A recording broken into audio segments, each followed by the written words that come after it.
I don't think that we can be shaken by the threat of a vote of no confidence against President Ramaphosa. So that's the response there. They're not feeling threatened, guys. They've been told by their strong man, their leader, that you must never agree to anything that has got to do with that African National Congress. And so that's how they operate, which is not very rational. We don't run a country like that. That is the politics of strongmen. How you run a country is that when there's an allegation, you must set up a legitimate platform through which the nation can be afforded an opportunity on its own to listen to the presentations by those who are leveling accusation against a particular official of government. And for that official of government equally to respond to those accusations. We can only blame the president for inaction or failing to act. Once that process has run its course.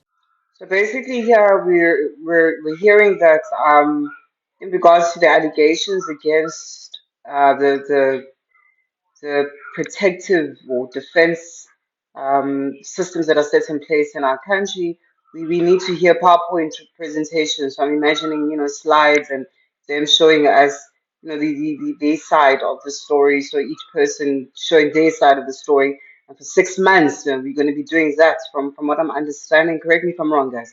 And maybe there's evidence, concrete evidence that something fundamentally wrong, which is involving a minister in this case. And maybe there's evidence.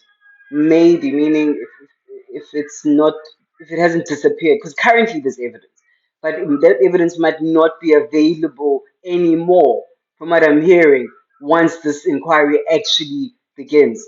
Because we know there's evidence right now, so why is he saying maybe? Let's continue listening, guys. Because of the difficulties we're confronted with in April, as a consequence of which we are unable to pass the budget on time.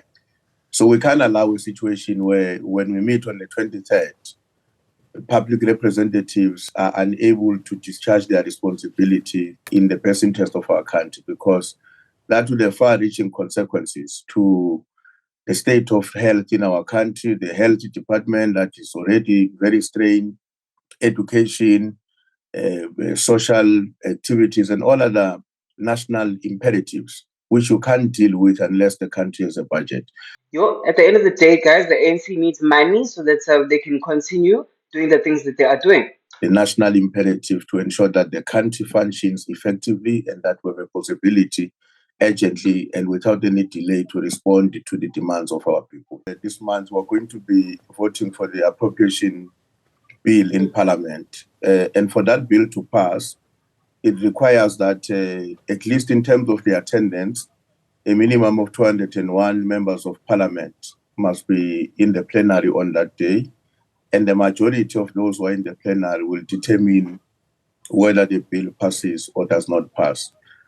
I must indicate that that bill is profoundly important to the development of our country. And as you can hear, guys, we need a budget. NC needs a budget. The country needs a budget. So for now, let's just put the corruption aside because we need more money at the moment in order to continue. Otherwise, we won't be able to live without the budget. The budget is the most important thing at the moment. We are not opposed to the DA expressing its unhappiness about the suitability of some of the members of Parliament, or whether or not they're in Parliament or in the executive. Sure, that is expected to happen. There's nothing wrong with that. Where we have a concern with, you can't then say, President, I'm putting a gun on your head. If you don't act in this particular manner, within the time frame as determined by myself, I am not going to participate in the national dialogue. I'm not going to participate in passing the budget. It's the politics of strong men. Those are people who want us to choose between the future in which we can discuss and negotiate our present and determine the future we want. I don't think that we can be shaken by the threat of a vote of no confidence against President Ramaphosa.